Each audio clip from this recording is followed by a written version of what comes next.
Aku ingin ajukan cerai, teriak suamiku sambil melempar map ke meja. Dia tertawa puas, karena dia pikir jika menceraikanku hari ini, besok uang hasil bisnis senilai 800 juta akan cair ke rekening pribadinya tanpa harus dibagi denganku. Aku hanya tersenyum tipis dan menjawab, "Baik mas, kalau itu yang kamu mau." Tapi dia tidak tahu, 1 jam setelah aku tanda tangan, senyum kemenangannya akan berubah menjadi tangisan darah. Karena satu dokumen rahasia ini akan membuatnya menjadi gelandangan dalam 24 jam. Sebelum ceritanya dimulai, silahkan tulis di kolom komentar dari daerah mana saja teman-teman yang menonton cerita ini. Jangan lupa like dan subscribe agar channel ini bisa semakin berkembang dan bisa mempersembahkan cerita yang lebih menarik lagi. Suasana di ruang tamu rumah mewah itu terasa begitu mencekam pada sore hari yang mendung. Rinto baru saja pulang dari kantor dan langsung melemparkan sebuah map coklat tebal ke atas meja kaca di hadapan Naura. Suara hantaman map itu terdengar keras, memecah kesunyian rumah yang selama ini terasa dingin. Naura yang sedang duduk santai sambil menikmati teh hangat hanya sedikit tersentak, namun wajahnya tetap tenang. Ia meletakkan cangkirnya perlahan, lalu menatap suaminya yang berdiri dengan napas memburu dan wajah penuh arogansi. Rinto melonggarkan dasinya dengan kasar, menatap istrinya dengan pandangan merendahkan yang sudah menjadi makanannya sehari-hari selama 2 tahun terakhir. Rinto berkata dengan suara lantang bahwa ia ingin mengakhiri semuanya hari ini juga. Ia menunjuk map itu dan memerintahkan Naura untuk segera menandatanganinya tanpa banyak tanya. Naura mengambil map tersebut dengan gerakan yang anggun dan membukanya perlahan. Matanya menyusuri deretan kalimat dalam dokumen gugatan cerai yang sudah disiapkan Rinto dengan sangat rapi. Di sana tertulis bahwa Rinto mengajukan talak 1 dan menuntut perpisahan secara resmi. Rinto mengamati istrinya dengan senyum sinis. Dalam hati Rinto bersorak kegirangan, karena ia merasa langkahnya sudah sangat tepat. Besok adalah tanggal pencairan dana hasil investasi bisnis keluarga senilai 800 juta rupiah. Rinto berpikir bahwa jika ia menceraikan Naura hari ini, maka besok saat uang itu cair, statusnya sudah bukan lagi suami Naura secara agama maupun hukum jika prosesnya dipercepat, sehingga uang itu bisa ia klaim sebagai harta pribadinya, atau setidaknya ia bisa menyembunyikannya dari Naura. Rinto merasa sangat cerdas setelah merencanakan ini bersama selingkuhannya yang bernama Cindy. Rinto tidak sabar melihat Naura menangis atau memohon di kakinya seperti wanita lemah pada umumnya. Ia sudah menyiapkan ribuan kata cacian jika Naura menolak bercerai. Rinto berkata bahwa ia sudah muak hidup dengan Naura yang dianggapnya membosankan dan terlalu kaku. Ia menghina penampilan Naura yang tertutup dan tidak modis seperti wanita-wanita di luar sana. Rinto juga mengungkit bahwa selama ini dialah yang bekerja keras sebagai direktur di perusahaan, sementara Naura hanya diam di rumah. Padahal Rinto lupa bahwa posisi direktur itu ia dapatkan karena modal dari mendiang ayah Naura. Ego laki-laki itu terlalu tinggi hingga menutupi akal sehatnya. Ia yakin sekali bahwa tanpa dirinya, Naura akan menjadi janda yang miskin dan terlantar. Namun reaksi yang diharapkan Rinto sama sekali tidak muncul.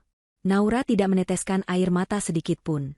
Wajah wanita berhijab itu justru terlihat sangat damai, seolah beban berat baru saja diangkat dari pundaknya. Naura mengambil pulpen yang tergeletak di meja, lalu menatap Rinto lurus tepat di manik matanya. Tatapan itu begitu dalam dan sulit diartikan, membuat Rinto sempat merasa gentar selama 1 detik.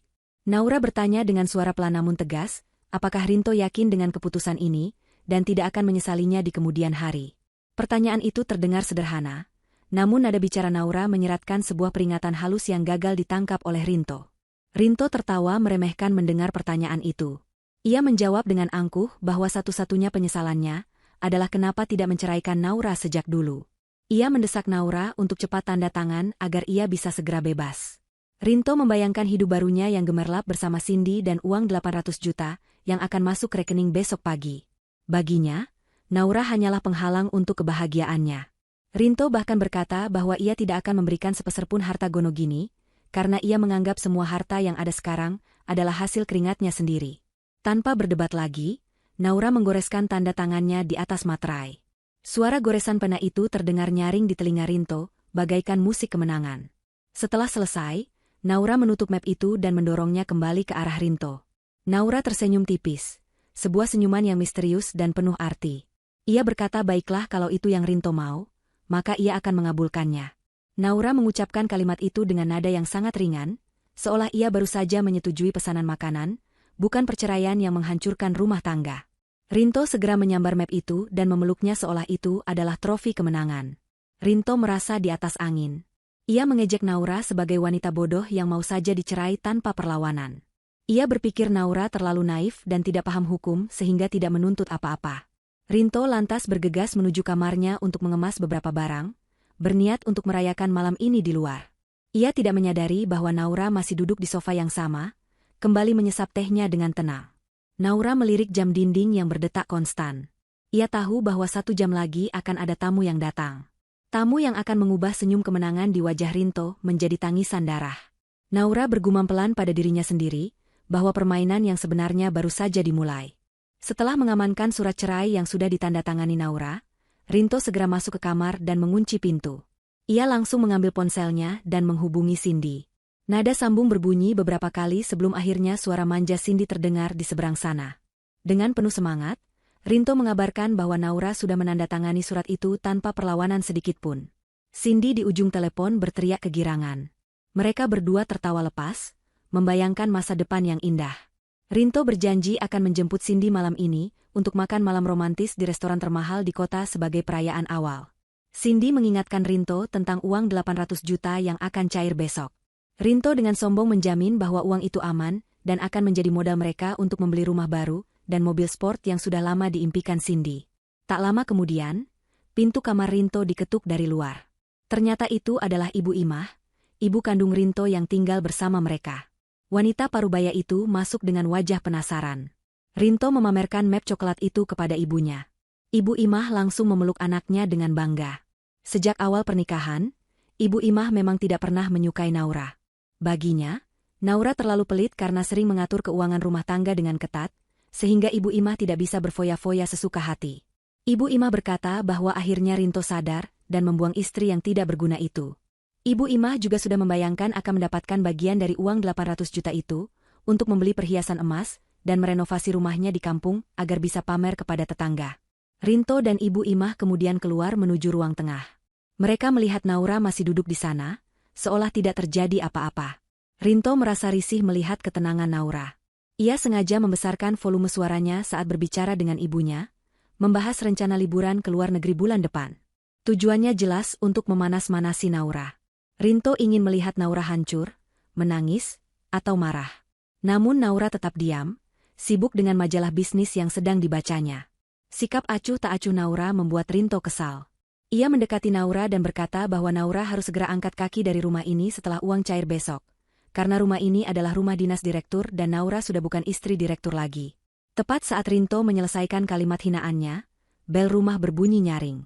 Rinto mengerutkan kening, heran siapa yang bertamu di waktu sore menjelang malam seperti ini. Ia berpikir mungkin itu adalah kurir paket atau teman kantornya. Dengan langkah gontai tapi sombong, Rinto berjalan menuju pintu utama dan membukanya. Di hadapannya berdiri seorang pria parubaya yang mengenakan setelan jas formal yang sangat rapi, lengkap dengan tas kerja kulit di tangannya. Pria itu adalah Pak Rizwan, pengacara senior kepercayaan keluarga besar Naura yang sudah mengurus bisnis keluarga mereka selama puluhan tahun. Rinto yang melihat Pak Rizwan langsung tersenyum lebar. Ia mengira kedatangan Pak Rizwan adalah untuk menyerahkan dokumen pencairan dana 800 juta itu lebih awal. Rinto mempersilakan Pak Rizwan masuk dengan ramah yang dibuat-buat. Ia bahkan memanggil Ibu Imah untuk membuatkan minum bagi tamu agung pembawa uang ini. Pak Rizwan masuk dengan wajah datar tanpa ekspresi. Ia tidak membalas senyuman Rinto. Tatapan matanya tajam dan dingin, langsung tertuju pada Naura yang masih duduk tenang di sofa. Pak Rizwan mengangguk hormat kepada Naura, lalu duduk di kursi tunggal yang berhadapan dengan Rinto. Rinto yang sudah tidak sabar langsung bertanya, apakah cek pencairan dananya sudah siap.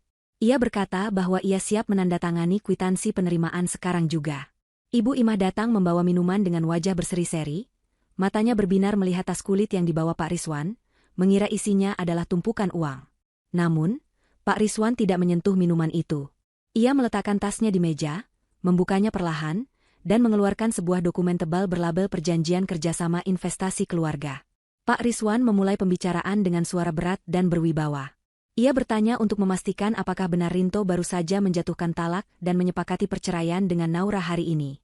Rinto dengan bangga mengiyakan dan menunjukkan map coklat berisi surat cerai yang sudah ditandatangani itu sebagai bukti. Rinto berkata bahwa itu adalah keputusan final dan tidak bisa diganggu-gugat.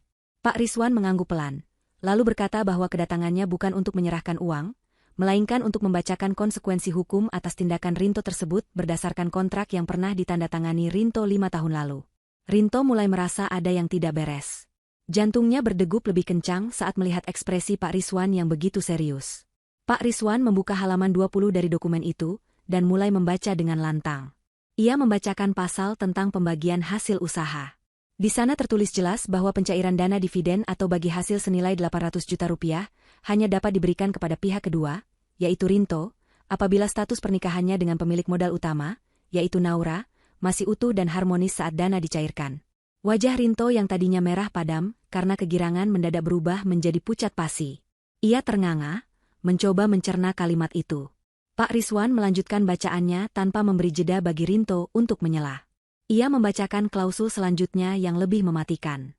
Klausul itu berbunyi bahwa jika pihak suami mengajukan perceraian 1 hari atau dalam kurun waktu sebelum dana cair, maka hak atas dana tersebut dinyatakan hangus ketika dan uang sepenuhnya kembali ke pemilik modal yaitu Naura. Selain itu, jabatan Rinto sebagai direktur otomatis dicabut secara tidak hormat karena dianggap melanggar komitmen integritas keluarga. Ibu Imah yang mendengar itu menjatuhkan nampan yang dipegangnya. Gelas pecah berantakan di lantai, seirama dengan hancurnya angan-angan mereka. Rinto gemetar hebat, keringat dingin mengucur deras di pelipisnya. Ia mencoba membela diri, mengatakan bahwa ia tidak pernah membaca pasal itu sebelumnya. Ia berteriak bahwa ini curang dan tidak adil. Namun Pak Rizwan dengan tenang menunjukkan tanda tangan Rinto di atas materai pada halaman tersebut, bukti bahwa Rinto menyetujuinya 5 tahun lalu saat ia terlalu nafsu menerima modal usaha tanpa membaca detail perjanjiannya. Rinto menoleh ke arah Naura, berharap istrinya itu akan membela atau setidaknya membatalkan perceraian ini. Namun Naura hanya menatapnya dengan pandangan dingin, senyum tipis yang sama masih menghiasi bibirnya, seolah menikmati setiap detik kehancuran suaminya. Kepanikan melanda seluruh tubuh Rinto seakan-akan pasokan oksigen di ruangan itu mendadak hilang. Ia menatap Pak Rizwan dengan mata melotot, berharap pengacara tua itu hanya sedang membuat lelucon yang sangat buruk. Namun wajah Pak Rizwan tetap datar, dingin, dan serius, tanpa ada tanda-tanda sedang bercanda. Rinto berusaha menyangkal kenyataan itu dengan suara bergetar. Ia berteriak bahwa itu tidak mungkin terjadi, karena ia adalah suami sah Naura saat uang itu dihitung keuntungannya. Ia merasa berhak atas kerja kerasnya selama 5 tahun ini membesarkan perusahaan.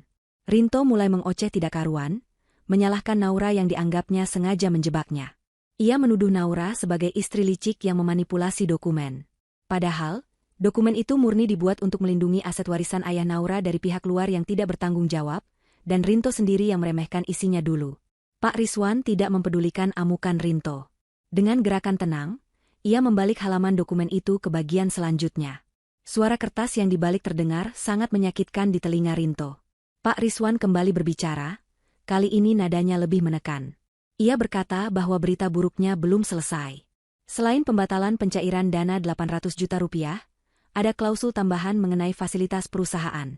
Karena Rinto telah resmi mengajukan cerai dan otomatis diberhentikan dari jabatannya sebagai direktur akibat pelanggaran etika keluarga, maka seluruh fasilitas yang melekat pada jabatan itu harus dikembalikan. Pak Rizwan menyebutkan bahwa rumah mewah yang mereka tempati saat ini dan mobil Pajero Sport yang biasa dikendarai Rinto adalah aset perusahaan, bukan milik pribadi. Rinto mundur selangkah, kakinya terasa lemas seperti jeli. Ia menatap sekeliling ruang tamu yang mewah itu, tempat ia biasa menjamu teman-temannya dengan sombong. Ia tidak pernah menyangka bahwa rumah ini bisa diambil kembali darinya dalam sekejap mata. Pak Rizwan melanjutkan dengan tegas bahwa Rinto dan Ibu Imah diberikan waktu 1 kali 24 jam untuk mengosongkan rumah tersebut. Kunci mobil dan STNK juga harus diserahkan kepada Pak Rizwan malam ini juga tanpa kecuali. Jika mereka menolak atau mencoba membawa kabur aset tersebut, Pak Rizwan tidak akan segan-segan membawa polisi dengan tuduhan penggelapan aset perusahaan. Ancaman itu terasa nyata dan menakutkan bagi Rinto yang pengecut. Belum sempat Rinto mencerna kehancuran itu, Pak Rizwan memberikan pukulan terakhir yang paling mematikan. Ia membacakan poin tentang dendawan prestasi dan hasil audit internal yang dilakukan diam-diam oleh Naura selama 3 bulan terakhir. Ternyata Naura sudah lama mengetahui bahwa Rinto sering memanipulasi laporan keuangan kecil-kecilan untuk membiayai gaya hidup mewahnya dan memberikan uang bulanan kepada Ibu Imah.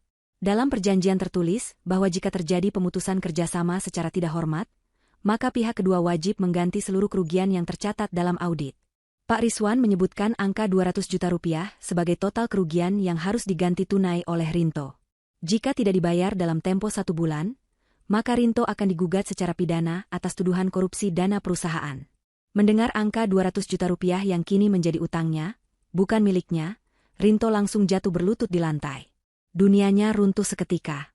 Ia yang 1 jam lalu merasa menjadi raja yang kaya raya, kini berubah menjadi pengangguran gelandangan yang terlilit utang besar. Ibu Imah yang sedari tadi mendengarkan dengan wajah pucat, tiba-tiba menjerit histeris. Wanita tua itu menangis meraung-raung, memukuli dada Rinto, menyalahkan anaknya yang dianggap bodoh karena terlalu cepat minta cerai. Ibu Imah tidak bisa membayangkan harus terusir dari rumah mewah itu dan kembali hidup susah. Ia memohon-mohon kepada Pak Rizwan agar diberi keringanan. Namun Pak Rizwan hanya menutup map dokumennya dan menyerahkannya kepada Naura. Rinto yang sudah kehilangan akal sehatnya tiba-tiba merangkak mendekati meja. Matanya tertuju pada map coklat berisi surat cerai yang tadi ditandatangani Naura. Dengan gerakan cepat, ia menyambar map itu, berniat menyobek surat cerai di dalamnya agar status pernikahannya kembali sah dan ia bisa mendapatkan uangnya kembali. Namun, Naura yang sudah menduga hal itu terjadi, hanya diam saja tidak berusaha merebutnya kembali. Rinto dengan brutal merobek kertas-kertas itu, hingga menjadi serpihan kecil yang berserakan di lantai. Ia tertawa gila sambil menangis, merasa telah berhasil membatalkan perceraian itu. Ia menatap Naura dengan tatapan memelas, berharap Naura akan luluh melihat usahanya mempertahankan pernikahan demi uang. Naura menatap Rinto dengan pandangan iba yang menyakitkan. Ia menggelengkan kepalanya perlahan, lalu mengambil ponsel pintarnya dari saku baju. Naura menunjukkan layar ponselnya ke depan wajah Rinto. Di sana terlihat sebuah notifikasi email dari Pengadilan Agama dan Sistem Administrasi Kependudukan. Naura berkata dengan nada dingin bahwa Rinto terlambat.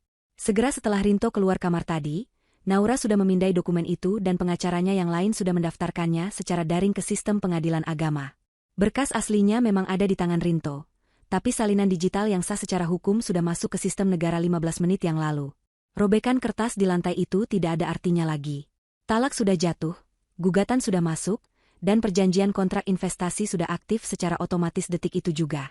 Rinto terdiam kaku, matanya kosong menatap layar ponsel itu. Ia benar-benar sudah kalah telak.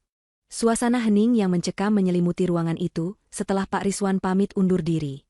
Pengacara itu pergi membawa kunci mobil Pajero yang dengan terpaksa diserahkan Rinto, meninggalkan Rinto dan ibunya dalam keputusasaan. Rinto masih duduk bersimpuh di lantai karpet, dikelilingi sobekan kertas yang sia-sia. Pikirannya berkecamuk hebat.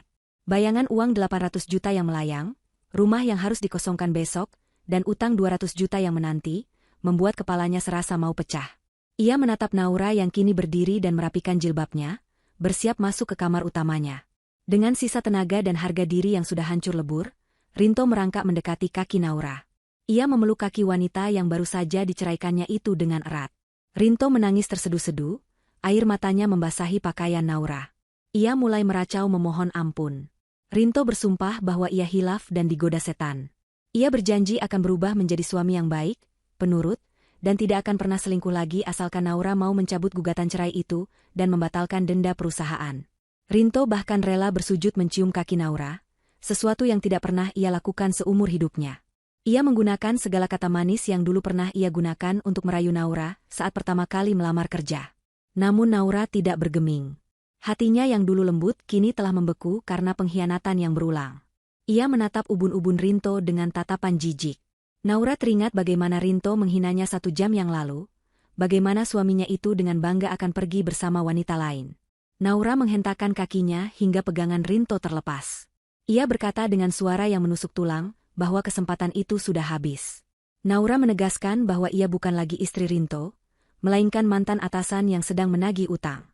Naura mengingatkan Rinto untuk segera mengemasi barang-barangnya, karena besok pagi tim keamanan perusahaan akan datang untuk memastikan rumah ini kosong.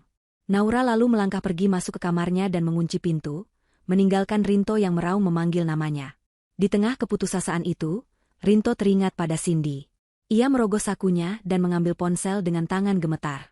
Harapan satu-satunya sekarang adalah Cindy. Rinto berpikir mungkin Cindy masih mau menerimanya karena cinta, bukan karena uang. Ia mencoba menipu dirinya sendiri. Rinto menekan nomor Cindy. Panggilan tersambung. Suara Cindy terdengar riang, bertanya apakah Rinto sudah siap menjemputnya untuk makan malam perayaan. Cindy juga bertanya apakah uangnya sudah bisa diambil besok pagi-pagi sekali untuk belanja. Rinto terdiam sejenak, bingung harus mulai dari mana. Dengan suara parau, ia mulai bercerita terbata-bata. Ia mengatakan bahwa ada sedikit masalah teknis dengan pencairan uangnya. Rinto mengaku bahwa ia melakukan kesalahan fatal dalam proses perceraian, sehingga uang 800 juta itu batal cair. Ia juga dengan jujur mengatakan bahwa mobil dan rumahnya disita, dan kini ia tidak punya tempat tinggal. Namun Rinto buru-buru menambahkan bahwa ia akan mencari kerja keras dan berjanji akan membahagiakan Cindy meski mulai dari nol. Ia memohon agar Cindy mau menampungnya malam ini di apartemen wanita itu. Hening sejenak di ujung telepon. Suara riang Cindy mendadak lenyap, digantikan oleh nada bicara yang ketus dan tajam. Cindy bertanya untuk memastikan apakah benar Rinto tidak memegang uang sepeser pun dan justru punya utang. Ketika Rinto mengiyakan dengan lemas, Cindy langsung tertawa sinis. Wanita itu memaki Rinto dengan kata-kata kasar. Cindy berkata bahwa ia mau menjadi selingkuhan Rinto hanya karena mengincar uang hasil bisnis keluarga Naura, bukan karena Rinto tampan atau hebat. Cindy menegaskan bahwa ia tidak sudi menampung pengangguran miskin yang akan menjadi beban hidupnya. Cindy berkata bahwa hubungan mereka putus detik ini juga. Rinto berusaha membujuk, memanggil-manggil nama sayang mereka, tapi Cindy tidak peduli. Cindy berkata bahwa ia sudah memblokir nomor Rinto, dan tidak ingin melihat wajah Rinto lagi. Sambungan telepon terputus begitu saja. Rinto mencoba menelepon kembali berkali-kali, namun nomornya benar-benar sudah tidak bisa dihubungi. Ponsel di tangan Rinto terjatuh ke lantai. Ia benar-benar sendirian sekarang. Istri yang tulus sudah ia buang. Selingkuhan yang ia banggakan ternyata hanya benalu, dan harta yang ia kejar ternyata hanya fata morgana. Ibu Imah yang sejak tadi hanya menangis di sofa, kini bangkit dengan wajah marah. Bukannya menenangkan anaknya, ia malah memukul punggung Rinto. Ibu Imah menyalahkan Rinto yang dianggap tidak becus mengurus harta istri. Ibu Imah meratapi nasibnya yang harus terusir dan malu pulang ke kampung tanpa membawa kesuksesan. Pertengkaran hebat terjadi antara ibu dan anak itu di ruang tengah, saling menyalahkan atas keserakahan mereka sendiri. Malam itu, di rumah mewah yang sebentar lagi bukan milik mereka, Rinto dan ibunya menghabiskan waktu dengan mengemasi baju-baju mereka ke dalam koper usang sambil diringi air mata penyesalan yang terlambat. Di luar, hujan mulai turun deras, seolah alam pun menolak kehadiran mereka yang akan segera menjadi gelandangan. Fajar menyingsing di ufuk timur, membawa cahaya matahari pagi yang biasanya menghangatkan, namun kali ini terasa seperti sorotan lampu interogasi bagi penghuni rumah mewah di Jalan Kenanga itu. Bagi Naura, pagi ini adalah pagi paling cerah dalam 5 tahun terakhir hidupnya. Ia bangun lebih awal dari biasanya, menunaikan ibadah subuh dengan khusyuk yang luar biasa lama, menumpahkan segala rasa syukur atas kekuatan hati yang diberikan Tuhan kepadanya. Setelah selesai, ia duduk di tepi ranjangnya, menatap layar ponsel yang baru saja bergetar pendek.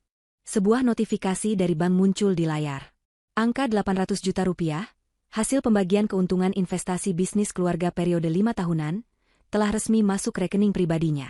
Tidak ada 1 rupiah pun yang mampir ke rekening Rinto. Senyum kepuasan terukir di bibir Naura. Ini bukan semata-mata soal uang, melainkan soal keadilan yang ditegakkan. Haknya telah kembali utuh, dan parasit yang selama ini menggerogoti hidupnya telah resmi dipangkas. Naura melangkah keluar kamar dengan perasaan ringan, siap menghadapi drama terakhir pengusiran yang akan terjadi pagi ini. Di sisi lain rumah, suasana kamar tamu tempat Rinto dan Ibu Imah mengungsi semalam terasa begitu suram dan berantakan. Koper-koper berisi pakaian berserakan di lantai dengan resleting yang belum tertutup sempurna. Rinto duduk di sudut ruangan dengan mata merah dan bengkak karena tidak tidur semalaman. Pikirannya kacau balau, dihantui oleh bayangan kemiskinan yang sudah menanti di depan mata. Ia masih berharap ini semua hanya mimpi buruk dan saat ia bangun nanti, ia masih menjadi direktur terhormat yang disegani banyak orang. Namun, suara langkah kaki tegas dari ruang tamu membuyarkan lamunannya. Suara itu bukan langkah kaki Naura yang lembut, melainkan langkah kaki sepatu bot dari beberapa orang. Rinto melihat jam dinding, jarum jam menunjukkan pukul 8 pagi tepat. Waktu eksekusi telah tiba. Jantungnya berdegup kencang, memompa rasa takut ke seluruh pembuluh darahnya. Rinto dan Ibu Imah diseret keluar dari lamunan mereka oleh suara ketukan pintu yang keras dan tidak sabar. Saat Rinto membuka pintu kamar, ia melihat pemandangan yang meruntuhkan sisa harga dirinya. Di ruang tengah, Pak Rizwan sudah berdiri tegap didampingi oleh 4 orang petugas keamanan berseragam lengkap dan 2 orang staf audit aset perusahaan. Mereka tidak datang untuk bernegosiasi, mereka datang untuk melakukan penyitaan. Wajah Pak Rizwan tampak segar dan profesional, sangat kontras dengan wajah Rinto yang kusut dan berminyak. Tanpa basa-basi, Pak Rizwan memerintahkan stafnya untuk mulai memeriksa seluruh aset yang ada di dalam rumah sesuai dengan daftar inventaris perusahaan. Ia menegaskan bahwa Rinto hanya diperbolehkan membawa barang-barang pribadi seperti pakaian dan perlengkapan mandi. Segala sesuatu yang dibeli menggunakan uang perusahaan atau kartu kredit perusahaan wajib ditinggalkan. Kepanikan mulai melanda Ibu Imah. Wanita tua itu dengan panik mencoba memasukkan sebuah penanak nasi digital yang mahal ke dalam tas jinjingnya.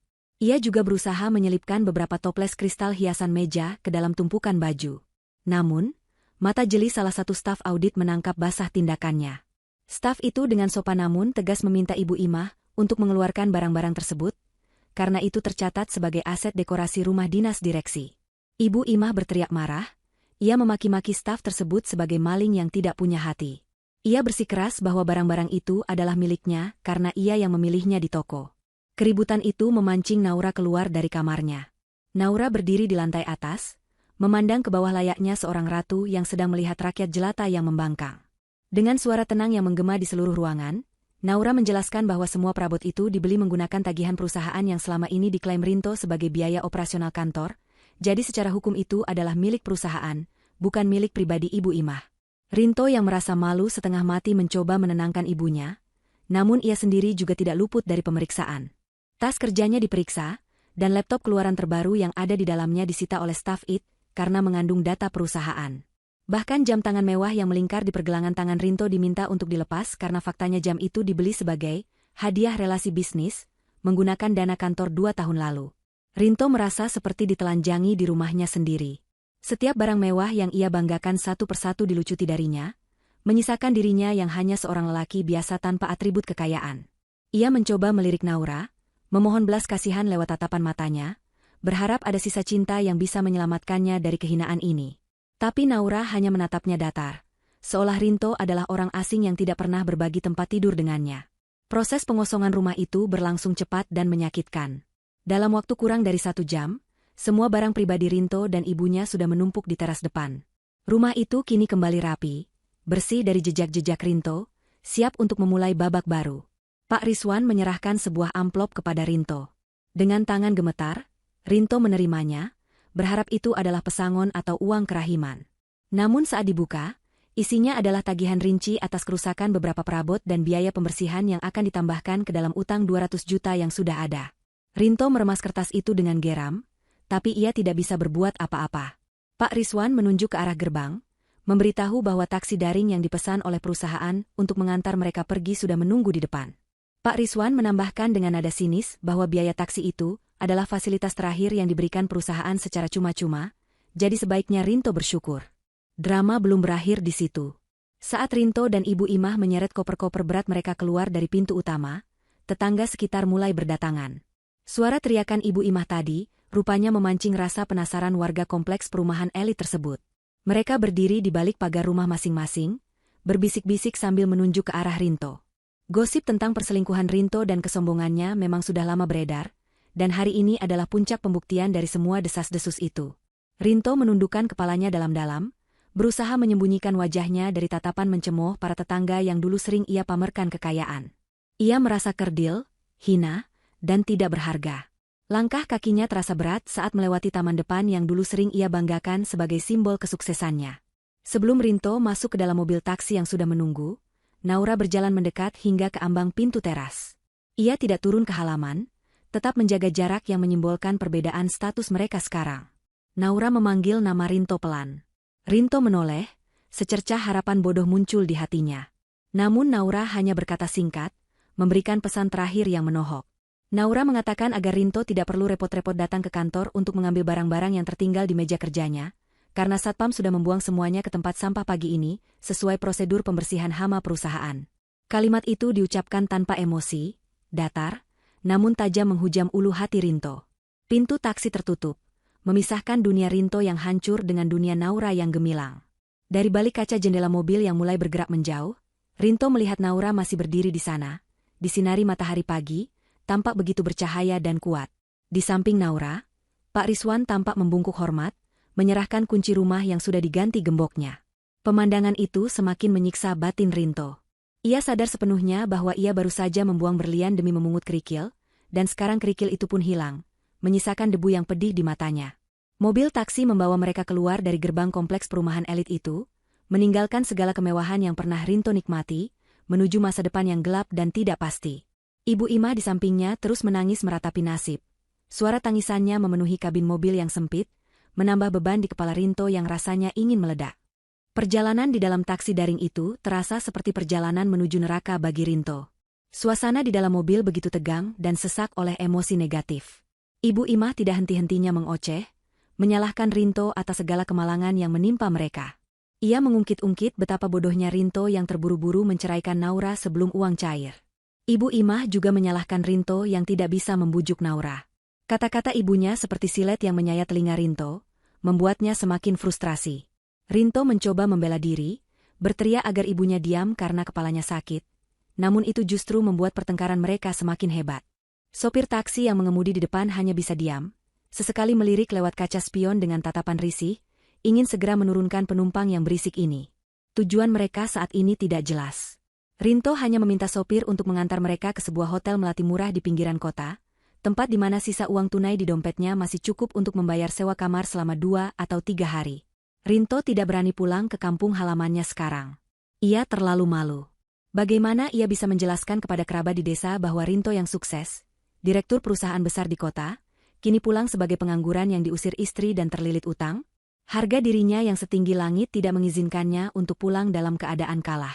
Ia harus mencari cara untuk bangkit, atau setidaknya bertahan hidup di kota ini, sampai ia menemukan solusi. Dan satu-satunya solusi yang terlintas di otak liciknya saat ini hanyalah Cindy. Sesampainya di kamar hotel yang sempit, pengap, dan berbau rokok, Rinto meletakkan koper-kopernya dengan kasar. Ibu Imah langsung duduk di tepi kasur yang seprainya tampak kusam, kembali menangis meratapi nasibnya yang harus tidur di tempat seburuk ini padahal semalam ia masih tidur di kasur empuk ber-AC. Rinto tidak mempedulikan ibunya. Ia mondar-mandir di dalam kamar sempit itu seperti binatang yang terperangkap. Ia mencoba menghubungi Cindy lagi, tapi hasilnya nihil. Nomornya masih diblokir. Rinto yakin Cindy hanya salah paham. Ia berpikir jika ia datang langsung dan menjelaskan situasinya, Cindy pasti akan luluh. Rinto masih memiliki kepercayaan diri yang tidak berdasar bahwa Cindy mencintainya dengan tulus, bukan karena uangnya. Ia meyakinkan dirinya sendiri bahwa kemarah Cindy semalam hanyalah emosi sesaat wanita yang sedang PMS atau kaget. Dengan tekad yang didorong oleh keputusasaan, Rinto memutuskan untuk pergi ke apartemen Cindy siang itu juga. Ia meninggalkan ibunya sendirian di hotel dengan alasan mau mencari makan dan mengurus urusan bisnis. Rinto merapikan pakaiannya yang mulai kusut, menyisir rambutnya dengan jari, berusaha terlihat serapi mungkin meskipun wajahnya yang lelah tidak bisa disembunyikan. Ia menggunakan sisa uang recehnya untuk naik ojek menuju apartemen Cindy yang terletak di pusat kota. Sepanjang perjalanan, Rinto menyusun kata-kata manis dan janji-janji palsu yang akan ia ucapkan untuk mengambil hati Cindy kembali. Ia bahkan berencana untuk berbohong bahwa ia masih memiliki aset tersembunyi yang bisa dicairkan nanti, asalkan Cindy mau menampungnya sementara waktu. Sesampainya di lobi apartemen mewah tempat Cindy tinggal, apartemen yang sewanya pun dulu sering dibantu bayar oleh Rinto menggunakan uang bonus perusahaan, Rinto langsung dihadang oleh petugas keamanan. Rupanya, akses kartunya sudah tidak berlaku. Rinto mencoba berargumen dengan satpam, mengaku sebagai tamu VIP penghuni unit 12B. Setelah perdebatan panjang, satpam akhirnya mengizinkan Rinto menunggu di lobi dan menghubungi unit Cindy melalui intercom. Jantung Rinto berdebar kencang saat menunggu. Beberapa menit kemudian, lift terbuka. Cindy keluar dari sana, tetapi penampilannya membuat Rinto ternganga. Cindy terlihat cantik, mengenakan pakaian modis, dan yang paling menyakitkan, ia sedang menggandeng lengan seorang pria lain yang tampak jauh lebih tua namun terlihat sangat kaya dengan jam tangan emas mencolok. Rinto langsung berlari menghampiri mereka, mengabaikan tatapan orang-orang di lobi. Ia memanggil nama Cindy dengan suara parau. Cindy berhenti, menatap Rinto dari ujung kaki sampai ujung kepala dengan tatapan jijik yang tidak ditutup-tutupi. Pria tua di samping Cindy menatap Rinto dengan heran, bertanya siapa laki-laki kumuh ini. Cindy dengan santai menjawab bahwa Rinto hanyalah mantan sopirnya yang sudah dipecat karena tidak becus kerja. Jawaban itu bagaikan petir di siang bolong bagi Rinto. Ia tidak percaya wanita yang selama ini memuja-mujanya tega merendahkannya sedemikian rupa di depan orang lain. Rinto berusaha meraih tangan Cindy, memohon agar Cindy mendengarkan penjelasannya dulu, mengemis cinta yang ia kira ada. Cindy menepis tangan Rinto dengan kasar. Ia mengeluarkan ponselnya dan membuka sebuah aplikasi media sosial. Dengan senyum sinis yang kejam, Cindy menyodorkan layar ponsel itu ke depan wajah Rinto. Di layar itu terpampang postingan terbaru dari akun resmi perusahaan Naura, yang sedang viral, dan menjadi trending topik. Postingan itu berupa foto Naura yang sedang tersenyum anggun sambil memegang dokumen kerjasama baru, dengan keterangan foto yang sangat menohok, membuang beban lama, menyambut rezeki baru. Alhamdulillah, dividen cair dan perusahaan kini bersih dari oknum tidak jujur. Siap melangkah lebih tinggi. Postingan itu dibanjiri ribuan komentar yang memuji kecantikan dan kesuksesan Naura, serta mencemooh oknum yang dimaksud. Meskipun nama Rinto tidak disebut secara eksplisit, semua orang tahu siapa yang dimaksud. Cindy tertawa meremehkan. Ia berkata bahwa seluruh kota sudah tahu kalau Rinto sekarang hanyalah sampah yang dibuang. Cindy menegaskan bahwa ia tidak pernah mencintai Rinto. Ia hanya mencintai uang dan fasilitas yang bisa Rinto berikan. Sekarang, karena Rinto sudah tidak punya apa-apa dan malah punya utang, Rinto tidak ada gunanya lagi bagi Cindy. Cindy bahkan dengan bangga memperkenalkan pria tua di sampingnya sebagai investor barunya yang jauh lebih kaya dan tidak pelit. Kata-kata Cindy menelanjangi kenyataan pahit yang selama ini ditolak oleh Rinto, bahwa ia hanyalah alat, dan sekarang alat itu sudah rusak. Emosi Rinto meledak. Ia yang merasa dipermainkan dan dihina, kehilangan kendali dirinya. Rinto berteriak memaki Cindy sebagai wanita murahan dan mencoba maju untuk menyerang, atau mungkin sekadar mengguncang bahu Cindy saking frustrasinya. Namun belum sempat ia menyentuh Cindy, dua orang petugas keamanan berbadan tegap yang sudah mengawasi sejak tadi langsung menyergap Rinto. Mereka memiting lengan Rinto ke belakang dengan kuat, membuat Rinto mengerang kesakitan. Cindy hanya mengibaskan rambutnya dengan angkuh, memberi isyarat kepada satpam untuk menyingkirkan pengganggu itu dari hadapannya. Ia kemudian berlalu pergi dengan pria tua itu, tertawa renyah seolah Rinto hanyalah lalat kecil yang baru saja ditepis. Rinto diseret paksa keluar dari gedung apartemen yang dingin dan megah itu. Petugas keamanan melemparnya keluar, hingga ia jatuh tersungkur di trotoar aspal yang panas. Beberapa pejalan kaki berhenti sejenak untuk melihat pemandangan menyedihkan itu, seorang pria dengan pakaian kusut yang dilempar keluar dari gedung mewah.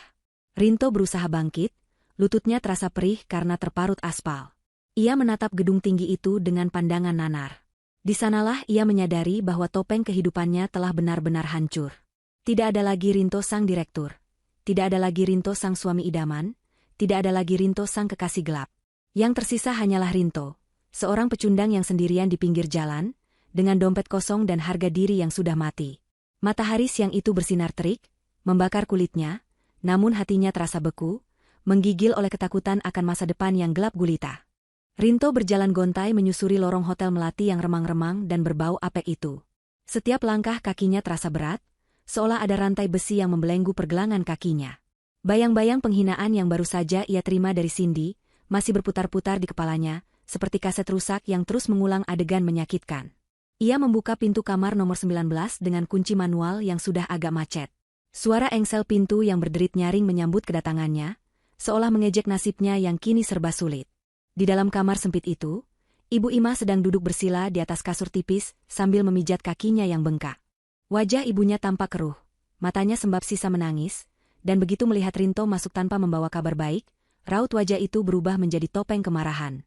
Belum sempat Rinto meletakkan pantatnya di kursi plastik yang ada di sudut kamar, Ibu Ima sudah memberondongnya dengan pertanyaan bernada tinggi. Ia menanyakan hasil pertemuan dengan Cindy, berharap wanita itu mau memberikan tumpangan atau pinjaman uang. Rinto hanya menggeleng lemah, tidak sanggup menceritakan detail penghinaan yang ia alami, karena itu terlalu menyakitkan bagi harga dirinya yang sudah tercabik-cabik. Melihat gelengan kepala Rinto, Ibu Imah meledak. Ia memaki Rinto sebagai laki-laki tidak berguna yang bahkan tidak bisa mengendalikan wanita simpanannya sendiri.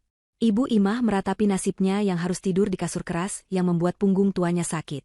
Ia mulai mengungkit-ungkit masa lalu, membandingkan kehidupan nyaman di rumah Naura dengan neraka dunia yang mereka alami sekarang. Di tengah omelan ibunya yang tiada henti, tiba-tiba muncul sebuah ide gila di benak Rinto. Sebuah ide yang didorong oleh keputusasaan dan penolakan untuk menerima kekalahan. Rinto memotong omelan ibunya dengan suara lantang.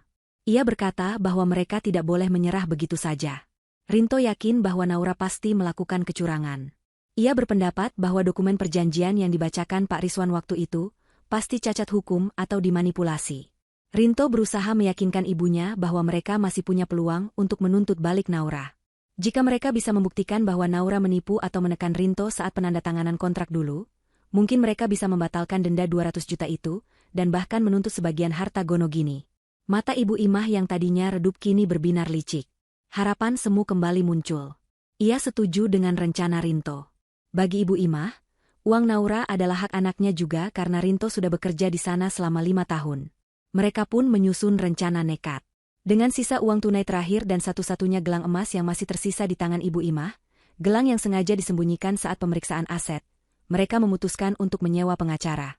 Tentu saja, dengan dana yang sangat terbatas, mereka tidak bisa menyewa pengacara hebat sekelas Pak Rizwan. Mereka akhirnya menemukan seorang pengacara murah yang berkantor di sebuah ruko tua di pinggiran pasar.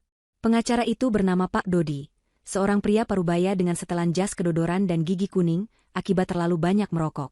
Pak Dodi dengan semangat menjanjikan kemenangan setelah mendengar cerita versi Rinto yang sudah dipelintir, di mana Rinto memosisikan diri sebagai suami yang dizalimi oleh istri yang serakah. Hari mediasi pun tiba. Rinto dan Ibu Imah datang ke kantor firma hukum tempat pertemuan diadakan. Rinto mengenakan kemeja terbaiknya yang kini tampak kusut karena tidak disetrika dengan benar, sisa dari koper yang berantakan. Ia berusaha tampil percaya diri, mengangkat dagunya tinggi-tinggi seolah ia masih seorang direktur. Di sebelahnya, Pak Dodi berjalan dengan gaya sok penting sambil menjinjing tas kulit imitasi yang sudah terkelupas di beberapa bagian. Mereka duduk di ruang rapat yang dingin, menunggu kedatangan pihak lawan. Jantung Rinto berdegup kencang, campuran antara rasa takut dan dendam yang membara. Ia membayangkan wajah Naura yang ketakutan saat dituntut, membayangkan Naura akan memohon damai dan memberinya uang pesangon. Pintu ruang rapat terbuka. Naura melangkah masuk dengan aura yang begitu berbeda. Wanita itu tampak bercahaya, tenang, dan penuh wibawa. Tidak ada sedikitpun gurat kesedihan atau penyesalan di wajahnya. Ia didampingi oleh Pak Rizwan dan 2 asisten hukum muda yang tampak cerdas dan tangkas. Naura duduk di hadapan Rinto dengan gerakan anggun, menatap mantan suaminya itu bukan dengan kemarahan, melainkan dengan tatapan datar seolah melihat orang asing yang tidak penting. Pak Rizwan membuka pertemuan dengan profesional. Menanyakan apa tujuan Rinto meminta pertemuan mediasi ini, padahal putusan cerai dan sita aset sudah final secara hukum. Pak Dodi, pengacara Rinto, langsung menyambar kesempatan. Dengan suara yang dibuat-buat lantang dan penuh intimidasi, ia menuduh Naura telah melakukan pemalsuan dokumen dan intimidasi psikologis terhadap kliennya. Ia menuntut agar denda 200 juta dihapuskan dan Rinto diberikan hak atas setengah dari harta yang diperoleh selama pernikahan, atau mereka akan membawa kasus ini ke pengadilan terbuka dan membongkar keburukan manajemen perusahaan Naura ke media. Rinto tersenyum miring, merasa argumen pengacaranya sangat hebat. Ia melirik Naura, berharap melihat kepanikan. Namun, Naura hanya tersenyum tipis. Ia memberi kode kepada Pak Rizwan. Pengacara senior itu dengan tenang mengeluarkan sebuah tablet, dan menyambungkannya ke layar proyektor di ruang rapat. Pak Rizwan berkata bahwa mereka sudah menduga Rinto akan melakukan langkah putus asa seperti ini, jadi mereka sudah menyiapkan hadiah istimewa. Layar proyektor menyala, menampilkan rekaman CCTV berkualitas tinggi. Wajah Rinto pucat seketika. Itu adalah rekaman dari kamera tersembunyi di ruang kerja Rinto dulu. Dalam video itu, terlihat jelas Rinto sedang bermesraan dengan Cindy di jam kerja. Tidak hanya itu, video beralih menampilkan momen saat Rinto menerima amplop tebal dari seorang vendor nakal, bukti suap yang selama ini disembunyikan Rinto. Pak Rizwan kemudian membuka slide berikutnya. Sebuah laporan audit forensik yang sangat rinci terpampang di layar. Data itu menunjukkan aliran dana perusahaan yang dialihkan Rinto ke rekening pribadi, rekening Ibu Imah, dan pembayaran apartemen Cindy. Setiap rupiah tercatat dengan akurat, lengkap dengan tanggal dan jam transaksinya. Pak Rizwan menjelaskan dengan nada dingin bahwa bukti-bukti ini cukup untuk memenjarakan Rinto dengan pasal penggelapan dana, penipuan, dan korupsi korporasi dengan ancaman hukuman di atas 5 tahun penjara. Pak Rizwan menegaskan bahwa selama ini Naura diam dan hanya meminta ganti rugi perdata karena masih memandang Rinto sebagai mantan suami. Namun jika Rinto bersikeras menuntut balik dengan tuduhan palsu, maka Naura tidak akan segan-segan menyeret Rinto ke penjara hari ini juga. Ruangan itu mendadak hening, sepi seperti kuburan. Keringat dingin sebesar biji jagung mengucur deras dari dahi Rinto. Kakinya gemetar hebat di bawah meja. Ibu Imah menutup mulutnya dengan tangan, matanya terbelalak ketakutan mendengar kata, penjara. Pak Dodi, pengacara sewaan mereka, langsung ciut nyalinya melihat bukti sekuat itu. Ia tahu ia tidak mungkin menang. Dengan gerakan canggung, Pak Dodi membereskan berkas-berkasnya. Ia berbisik kasar kepada Rinto bahwa kesepakatan batal, karena Rinto tidak jujur soal bukti-bukti ini. Pak Dodi bahkan meminta bayaran sisa jasanya saat itu juga atau ia akan pergi. Rinto yang panik dan tidak punya uang hanya bisa tergagap. Naura berdiri, menandakan pertemuan berakhir. Ia menatap Rinto yang sudah hancur lebur mentalnya. Naura berkata pelan namun tegas, menyuruh Rinto untuk berhenti mempermalukan dirinya sendiri. Ia memberikan peringatan terakhir, bayar utang 200 juta itu sesuai tenggat waktu, atau laporan pidana ini akan benar-benar masuk ke kepolisian. Naura dan timnya melangkah keluar ruangan dengan langkah pasti, meninggalkan Rinto yang terduduk lemas seperti onggokan daging tak bernyawa. Serangan balik yang ia rencanakan dengan susah payah justru menjadi bumerang yang menghantamnya lebih keras, membuatnya sadar bahwa ia benar-benar tidak selevel dengan wanita yang dulu ia sia-siakan.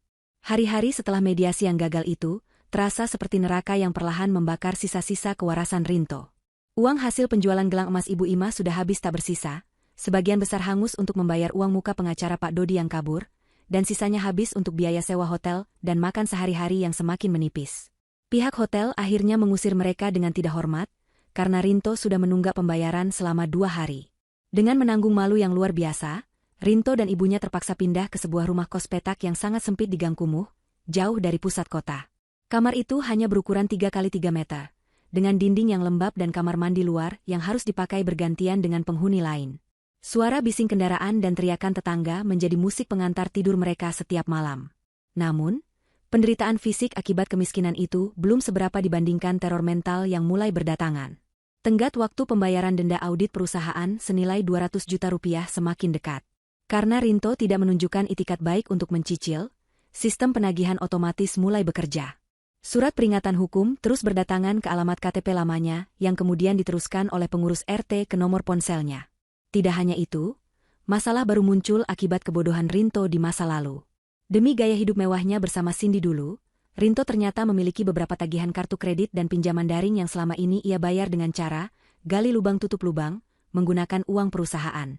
Sekarang, tanpa akses ke dana perusahaan, lubang itu menganga lebar dan siap menelannya. Para penagih utang atau debt collector mulai meneror. Awalnya hanya melalui telepon dan pesan singkat yang berisi ancaman kasar. Ponsel Rinto berdering ratusan kali sehari, membuatnya paranoid setiap kali mendengar nada dering. Namun, teror itu meningkat menjadi fisik. Beberapa pria berwajah garang dengan jaket kulit mulai mendatangi lokasi kos barunya, entah bagaimana mereka bisa melacak keberadaan Rinto. Mereka menggedor pintu kamar kos Rinto di tengah malam, berteriak-teriak menagih utang, membuat tetangga kos ketakutan dan pemilik kos mengancam akan mengusir Rinto jika keributan itu terus terjadi. Rinto dan Ibu Ima harus hidup dalam ketakutan konstan, mematikan lampu kamar setiap malam, berpura-pura tidak ada orang di dalam, sambil menahan napas dan gemetar di pojok ruangan. Dalam kondisi terdesak, Rinto sadar ia harus mendapatkan uang, berapapun jumlahnya. Ia tidak bisa lagi gengsi. Ia mulai menyebar lamaran kerja kemana saja. Awalnya, ia mencoba melamar ke perusahaan-perusahaan kompetitor yang dulu pernah menjadi rekanan bisnisnya. Rinto berpikir dengan pengalaman 5 tahun sebagai direktur, ia pasti akan diterima dengan mudah. Ia meminjam setrika dari tetangga kos untuk merapikan kemeja kerjanya yang tersisa, berusaha tampil rapi saat wawancara. Namun, kenyataan menamparnya dengan keras. Di setiap perusahaan yang ia datangi, ia ditolak bahkan sebelum masuk ke ruang wawancara. Berita tentang kasusnya di perusahaan Naura ternyata sudah menyebar luas di kalangan asosiasi bisnis industri tersebut. Nama Rinto sudah masuk dalam daftar hitam atau blacklist informal sebagai eksekutif yang tidak berintegritas dan melakukan penyelewengan dana. HRD di perusahaan-perusahaan itu menatapnya dengan pandangan sinis. Ada satu momen yang sangat memukul Rinto, ketika ia nekat datang menemui kenalan lamanya, seorang manajer di perusahaan pesaing. Manajer itu bukannya memberi pekerjaan, malah tertawa dan berkata bahwa tidak ada orang waras yang mau mempekerjakan orang yang tega menipu istri dan perusahaannya sendiri. Manajer itu bahkan menyuruh security untuk mengawal Rinto keluar, karena dianggap mengganggu kenyamanan kantor. Putus asa dengan jalur profesional, Rinto menurunkan standarnya serendah mungkin. Ia mencoba melamar menjadi staf administrasi biasa, sales motor, hingga kasir minimarket. Namun, usianya yang tidak lagi muda dan riwayat pekerjaannya yang terlalu tinggi, justru membuat para pemberi kerja curiga. Mereka bertanya mengapa seorang mantan direktur mau bekerja sebagai kasir. Rinto gagap menjawab, dan akhirnya selalu ditolak.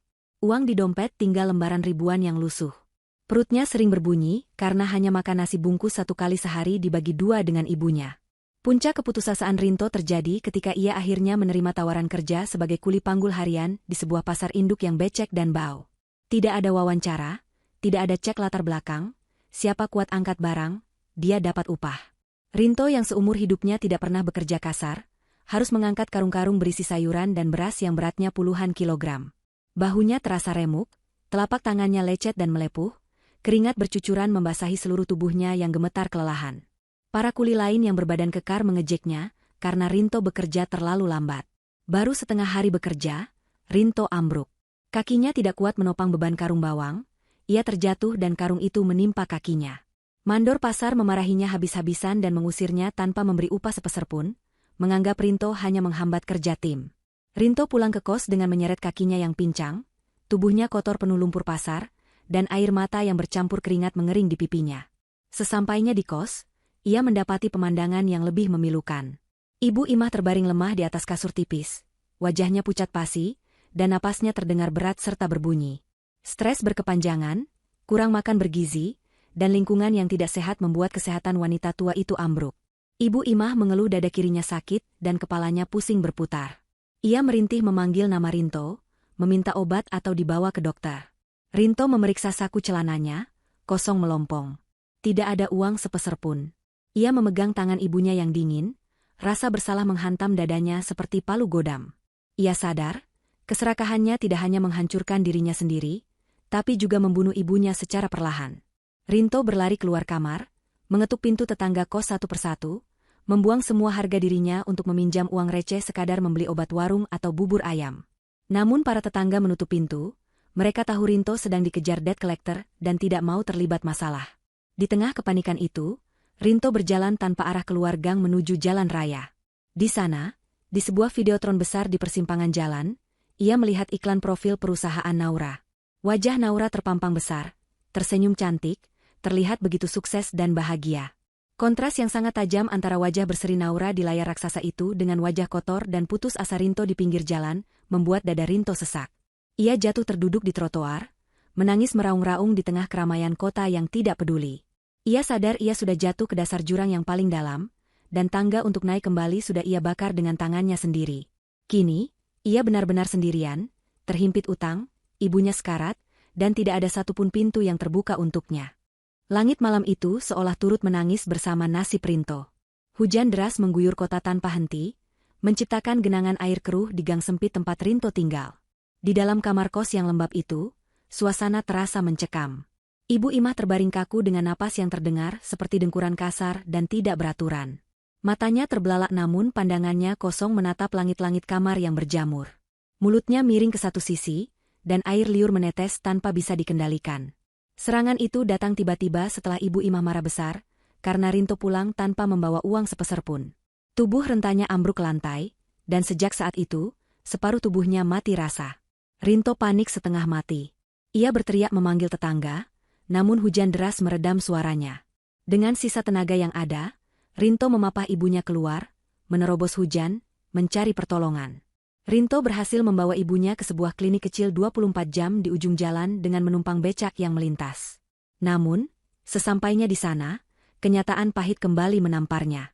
Petugas administrasi klinik menolak memberikan perawatan lebih lanjut selain pertolongan pertama dasar, karena Rinto tidak memiliki uang untuk membayar deposit, dan BPJS Ibu Imah ternyata sudah tidak aktif karena tunggakan iuran selama berbulan-bulan yang lupa dibayar Rinto. Rinto memohon, bersujud di depan meja resepsionis, bahkan menawarkan KTP-nya sebagai jaminan, namun aturan tetaplah aturan. Mereka menyarankan Rinto membawa ibunya ke rumah sakit umum daerah yang jaraknya jauh, tapi tanpa uang untuk ambulans, itu adalah hal yang mustahil. Ibu Imah hanya bisa merintih pelan, air mata mengalir dari sudut matanya, menyadari betapa tidak berdayanya mereka. Malam itu, Rinto duduk di lantai ruang tunggu klinik yang dingin, memegang tangan ibunya yang mulai membiru.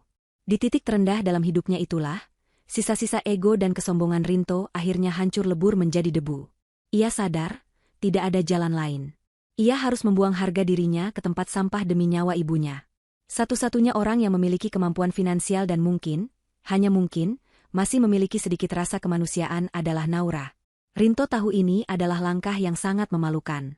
Meminta tolong kepada wanita yang telah ia hianati, ia ceraikan, dan ia usir secara mental, adalah bentuk kekalahan mutlak. Namun, melihat kondisi ibunya yang semakin kritis, Rinto membulatkan tekad. Ia akan merangkak jika perlu, asalkan ibunya bisa selamat. Keesokan paginya, dengan pakaian yang masih basah dan bau apek karena tidak sempat ganti, Rinto berjalan kaki menuju gedung perkantoran tempat perusahaan Naura berada. Jaraknya hampir 10 km dari klinik. Rinto berjalan menyusuri trotoar di bawah terik matahari pagi yang mulai menyengat, mengabaikan perutnya yang perih karena lapar dan kakinya yang lecet. Setiap langkah mendekati gedung megah itu, dadanya semakin sesak. Dulu, ia memarkir mobil Pajero Sportnya di lobi utama gedung ini dengan gagah. Dulu, satpam akan berlari membukakan pintu dan membungkuk hormat padanya. Kini, ia datang sebagai pengemis. Bayangan masa lalunya yang gemilang menghantuinya, mempertegas betapa jauh ia telah jatuh. Sesampainya di lobi gedung, Rinto langsung dihadang oleh 2 orang petugas keamanan bertubuh besar. Salah satu dari mereka adalah satpam lama yang dulu sering Rinto perintah dengan kasar. Satpam itu mengenali Rinto, namun tatapannya bukan lagi hormat, melainkan tatapan waspada dan sedikit meremehkan. Rinto memohon agar diizinkan bertemu dengan Naura sebentar saja. Ia berkata bahwa ini masalah hidup dan mati. Satpam itu awalnya menolak, mengatakan bahwa ibu direktur sedang sibuk dan Rinto tidak memiliki janji temu. Keributan kecil terjadi di lobi. Orang-orang yang lalu lalang, karyawan yang dulu mungkin bawahan Rinto, menatapnya dengan bisik-bisik. Rinto tidak peduli lagi. Ia berteriak memanggil nama Naura, berharap suaranya terdengar sampai ke lantai atas. Nasib baik masih sedikit berpihak padanya, atau mungkin Naura memang sedang memantau lewat CCTV. Sekretaris pribadi Naura turun ke lobi dan memberi isyarat kepada satpam untuk membiarkan Rinto masuk. Rinto digiring masuk ke dalam lift khusus karyawan, bukan lift VIP yang dulu biasa ia gunakan. Di dalam lift, Rinto melihat pantulan dirinya di cermin dinding lift. Wajahnya kusam, matanya cekung, rambutnya acak-acakan, dan kemejanya bernoda lumpur. Ia benar-benar tampak menyedihkan. Pintu lift terbuka di lantai paling atas. Suasana kantor itu terasa berbeda. Lebih hidup, lebih rapi, dan aura kesuksesan terasa sangat kental. Rinto berjalan menunduk melewati deretan meja karyawan yang sibuk bekerja, merasa seperti penyusup di istana yang dulu ia kira miliknya. Rinto dipersilakan masuk ke ruangan direktur utama. Ruangan itu dingin, harum aromaterapi lavender yang menenangkan, dan sangat luas. Di balik meja besar dari kayu jati yang mengkilap, Naura duduk dengan anggun, sedang memeriksa tumpukan berkas. Ia tidak langsung menatap Rinto saat pintu terbuka. Naura menyelesaikan tanda tangannya, menutup berkas, lalu perlahan mengangkat wajahnya. Tatapan Naura tenang, datar, dan tidak terbaca. Tidak ada kebencian yang meledak-ledak, namun juga tidak ada kehangatan. Itu adalah tatapan seorang atasan kepada orang asing yang mengganggu waktunya. Rinto berdiri gemetar di tengah ruangan, kakinya terasa lemas melihat wibawa mantan istrinya yang kini jauh di atasnya. Tanpa disuruh duduk, Rinto langsung menjatuhkan dirinya berlutut di lantai marmer yang dingin. Air matanya tumpah seketika. Dengan suara serak dan putus-putus, Rinto menumpahkan segala permohonannya. Ia menceritakan kondisi Ibu Imah yang terkena stroke dan tertahan di klinik karena biaya. Rinto bersumpah ia tidak meminta uang untuk dirinya sendiri. Ia memohon pekerjaan apa saja. Rinto rela menjadi office boy, tukang sapu, atau bahkan penjaga gudang di cabang terjauh sekalipun, asalkan ia bisa mendapatkan gaji untuk mengobati ibunya dan makan. Ia berjanji akan bekerja keras, tidak akan menuntut apa-apa, dan akan membayar utang 200 juta itu dengan memotong gajinya seumur hidup. Rinto benar-benar merendahkan dirinya serendah-rendahnya, mengakui segala kesalahannya, kebodohannya, dan kesombongannya di masa lalu. Naura mendengarkan semua racauan Rinto tanpa menyela sedikitpun. Wajahnya tetap tenang, namun ada kilatan iba yang sangat tipis saat Rinto menyebut kondisi Ibu Imah. Setelah Rinto selesai menangis dan terdiam menunggu vonis, Naura menghela napas panjang.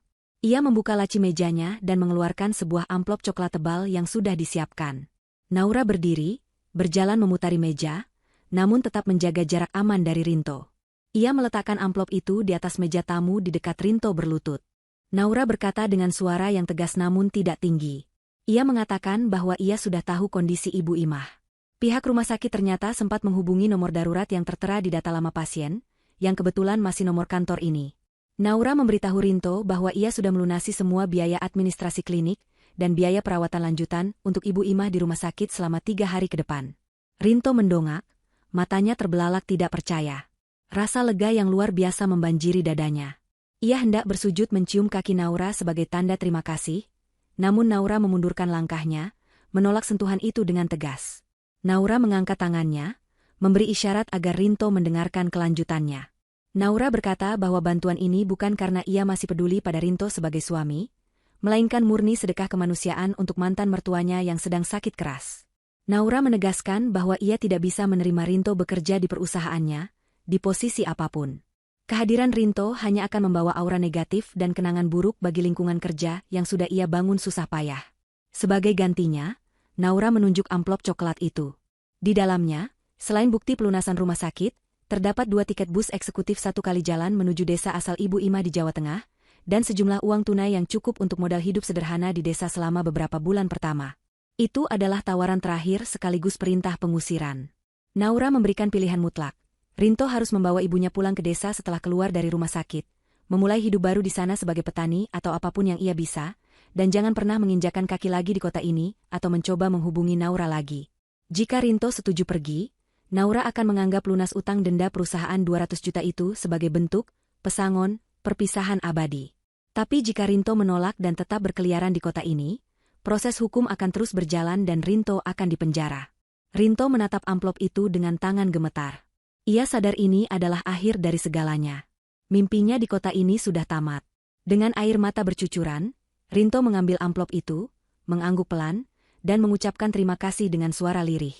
Ia bangkit berdiri, membungkuk hormat untuk terakhir kalinya pada wanita hebat yang pernah ia sia-siakan, lalu berbalik pergi meninggalkan ruangan itu, membawa serta kegagalan dan penyesalannya. 2 tahun telah berlalu sejak peristiwa pengusiran itu.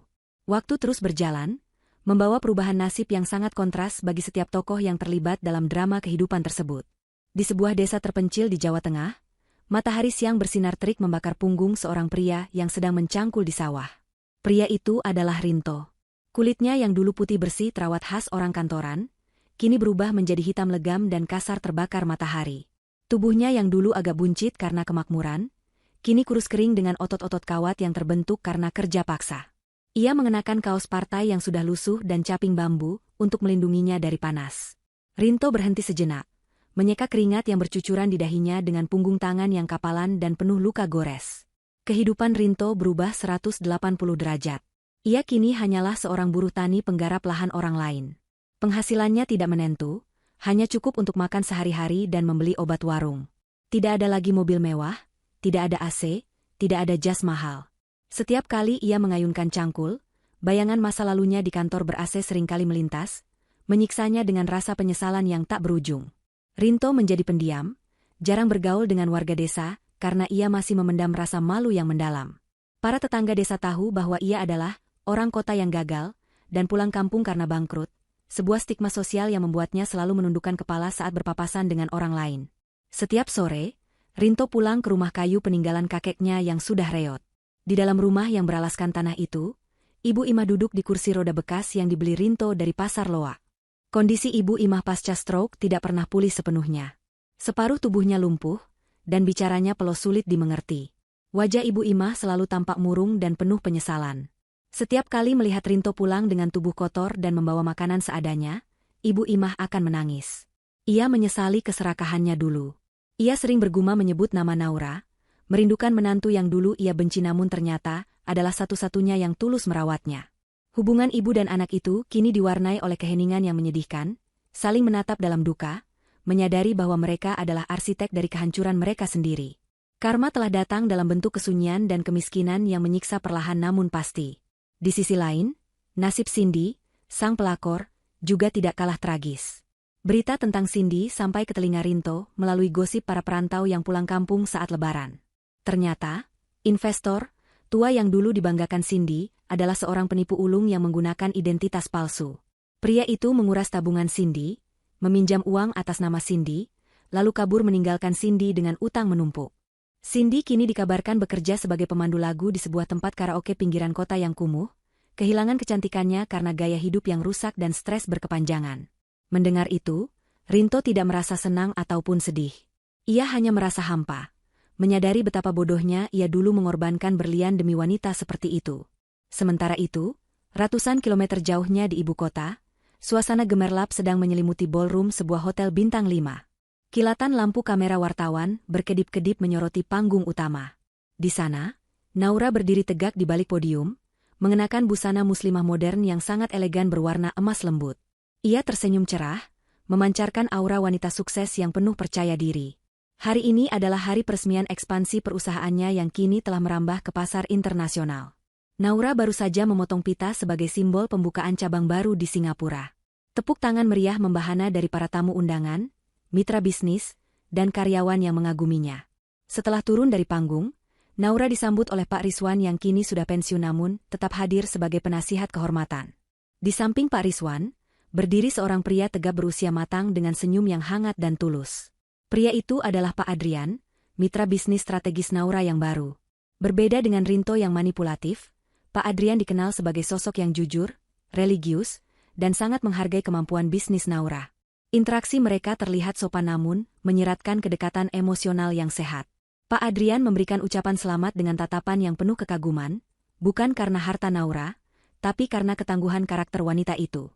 Naura membalasnya dengan senyuman tulus. Senyuman seorang wanita yang telah sepenuhnya sembuh dari luka masa lalu, dan siap membuka lembaran hati yang baru jika waktunya tepat. Acara selesai. Naura memisahkan diri sejenak dari keramaian pesta. Ia berjalan menuju balkon hotel yang menghadap langsung ke panorama kota Jakarta di malam hari. Angin malam menerpa wajahnya dengan lembut. Dari ketinggian itu, ia melihat jutaan lampu kota yang berkelap-kelip seperti bintang. Pikirannya melayang sejenak ke masa lalu, teringat momen 2 tahun lalu saat ia duduk di ruang tamu menghadapi Rinto yang melempar surat cerai. Saat itu, ia mengira dunianya akan runtuh. Namun nyatanya, momen itu adalah awal dari kebangkitannya. Ia menyadari bahwa kehilangan Rinto bukanlah sebuah kehilangan, melainkan sebuah pelepasan beban berat yang selama ini menghambat langkahnya. Naura memegang gelas jus jeruk di tangannya, mengangkatnya sedikit ke arah langit malam seolah sedang bersulang dengan takdir. Hatinya terasa begitu lapang dan damai. Tidak ada dendam, tidak ada amarah, hanya rasa syukur yang mendalam. Ia telah memenangkan pertarungan tanpa harus mengotori tangannya. Keadilan telah ditegakkan oleh waktu dan semesta. Naura menarik napas panjang, menghirup udara kebebasan yang segar. Ia bergumam pelan pada dirinya sendiri, sebuah kalimat penutup untuk bab masa lalunya, "Terima kasih sudah menceraikanku, Mas Rinto. Itu adalah keputusan terbaik yang pernah kamu buat untukku, dan hadiah terindah yang pernah aku terima." Naura berbalik badan, meninggalkan balkon itu, melangkah kembali masuk ke dalam ruangan pesta yang terang benderang. Ia berjalan dengan langkah pasti menuju masa depan yang cerah, meninggalkan bayang-bayang masa lalu yang kini hanyalah cerita lama yang sudah tamat. Di desa yang gelap, Rinto menatap bulan dari jendela rumah reotnya dengan air mata penyesalan. Di kota yang terang, Naura tersenyum menyambut kebahagiaan. Keseimbangan telah pulih, karma telah tunai, dan cerita pun berakhir dengan kepuasan yang sempurna.